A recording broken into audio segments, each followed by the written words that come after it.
Hər bir insanın bir öyrənmə sistemi var. Görüntü, səs ya da kinestetik. Düzdür?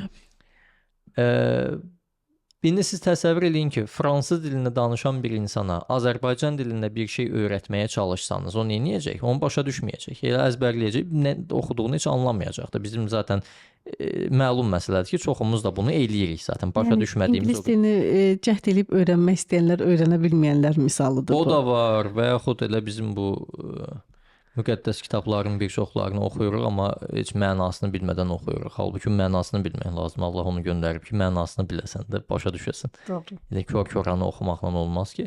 Eyni şeydir də. Bir insan başa düşmədiyi bir şeyi elə habire onu əzbərlətməyə çalış, orada heç bir nəticə hasil olmayacaq. Biz də nə edirik təhsil sistemində? Biz hər bir insana eyni yanaşırıq. Halbuki elə deyil.